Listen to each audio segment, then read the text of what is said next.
ನಮಸ್ಕಾರ ರೀ. ನಿಮ್ಗೆಲ್ಲ ಅಲ್ಟಿಮೇಟ್ ಪ್ರತಿಭಾ ಕಾರಂಜಿ ಸೀರೀಸ್ಗೆ ಸ್ವಾಗತ. ಬೆಳಿಗ್ಗೆ ಎದ್ದು ಎಲ್ಲ ಕವಿಗಳಿಗೆ ನಮಸ್ಕಾರ ಮಾಡಿದ ತಕ್ಷಣ ಬಿಸಿ ಬಿಸಿ ಪೇಪರ್ ಓದಿ ಥಟ್ ಅಂತ ಫಾರ್ಮಲ್ಸ್ ಹಾಕೊಂಡು ಆಮೇಲೆ ಹೈ ಲೆವೆಲ್ ಧ್ಯಾನ ಮಾಡಿದ ತಕ್ಷಣ ಸಿಟ್ ಮಾಡ್ಕೊಳ್ಳೋ ಎಕ್ಸರ್ಸೈಸ್ ಮಾಡಿ ಆಗಲ್ಲ ಅಂತ ಕೇಳ್ತೀನಿ. ಆಮೇಲೆ 40 ಕಾದಂಬರಿ, 20 ಕವನ, 10 ನಾಟಕ, 1 ಸುಧಾ, 1 ತರಂಗ ಓದ್ಬಿಟ್ಟಿ ಕರಾಬ್ ಕೊಟ್ಟು ಮುಗಿಸಿದ ತಕ್ಷಣ ಇವತ್ತನ್ನ ಕ್ಯಾಲರಿ ಇಂಟೇಕ್ ಸ್ಟಾರ್ಟ್ ಮಾಡ್ಬಿಟ್ಟೆ.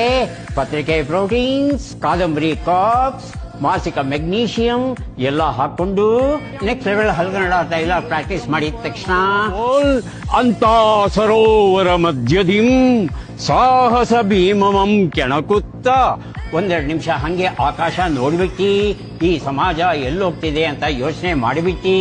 ಇಷ್ಟೆಲ್ಲ ಓದಿದ್ರು ಯಾಕೋ ಇನ್ನೂ ಡಯಟ್ ಕಂಪ್ಲೀಟ್ ಆಗಿಲ್ಲ ಅಂತ ಅನ್ಸಿದ ತಕ್ಷಣ ಥಟ್ ಅಂತ ಫೋನ್ ತಗೊಂಡು ಪಟ್ ಅಂತ ನಮ್ಮ ಯಾತ್ರಿ ಆಪಲ್ಲಿ ಕ್ಯಾಬ್ ಬುಕ್ ಮಾಡಿ ರಪ್ ಅಂತ ಕ್ಯಾಬಲ್ಲಿ ಕೂತು ಎಂತದ ಕರೆಕ್ಟ್ ಟೈಮಿಗೆ ಬಂದ್ಬಿಟ್ಟಿದ್ಯಾ, ಪುಸ್ತಕ ಕೊಡ್ಬೇಕಾ?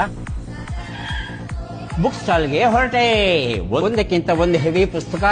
ಇದು ಆಕ್ಚುಲಿ ಚೆನ್ನಾಗಿರೋದು. ಈ ಸಲ ಕಪ್